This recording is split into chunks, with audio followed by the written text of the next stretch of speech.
Hi friends, मी वर्षा. आता हा माझा 123वा मिनी व्लॉग. आज कुकिंगचा व्हिडिओ बनवला. दिवसभर सरे घरातले कामं केले, पण व्हिडिओ एडिट करता करता झाला डिलीट. पूर्ण मूड खराब झालं. जे हातात लागली साडी तेच घातली आणि निघाली हळदी कुंकामध्ये. इथं आल्यावर कळलं की 100 रुपयाचं कुपन काढलं आहे. म्हटलं चला आता कुपन काढलं आहे, 100 रुपये गेले जाय तर थोडंसं पार्टिसिपेट बी करूया. तर इथं हे कॅटवर्क या रॅम्प मॉडेलिंगचा एक भाग आहे, याच्यामध्ये पार्टिसिपेट केला.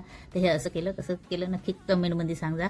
याचा व्हिडिओ मी मागच्या वर्षी पण एका शोमध्ये भाग घेतला होता, त्यामध्ये मी पार्टिसिपेट केलं होतं. तर त्याचा व्हिडिओ मी अपलोड केला आहे. तुम्हाला बघायचं असेल फॅन्सी ड्रेसवर तर तुम्ही माझ्या चॅनलवर बघू शकता. या त्याची लिंक मी डिस्क्रिप्शनमध्ये देईल.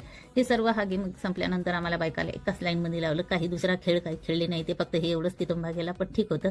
पण तीळ संक्रांतचा हळदी कुंकाचा कार्यक्रम राहते. सर्व बायका जमतात, थोडं डान्स वगैरे करता, या मस्ती करता, मजा करता आणि मस्त तयार होऊन येतात. ते खूप खूप मला लय आवडते. मी हमेशाच जाते. आता आम्हाला थोड्या वेळानंतर कळलं की आम्ही आऊट झाले. आमचा 10वा नंबर घेऊन आणि आम्ही बसले स्वतःचे केस वगैरे आवरत. वारंवार प्रांजल फोन करत होती की मम्मी घरी ये. मी म्हटलं मी येत नाही, थोड्या वेळानंच येईन. जोपर्यंत प्रोग्राम आणि मला गिफ्ट भेटत नाही तोपर्यंत मी येत नाही. आता आम्ही त्याच गोष्टीवर हसत होतो की आम्ही गिफ्ट घेतल्याशिवाय जाऊ नये. तर आम्हाला थोड्या वेळानंतर हे डबे भेटले. 100 रुपयाचं कुपन काढलं होतं. जे हळदी कुंकाचं गिफ्ट आहे ते तर घ्यावंच लागेल, थांबावंच लागेल. तर हे सर्व आमच्या युगातल्या बायका जे स्माइली डबे दाखवत आहे तुम्हाला.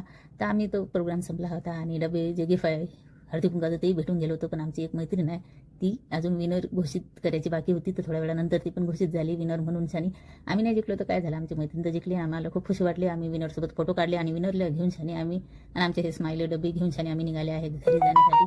तर तुम्हाला आजचा हा मिनी व्लॉग आला असेल तर प्लीज लाईक शेअर नक्की करा. चॅनलवर नवीन असाल तर सबस्क्राईब करायला विसरू नका.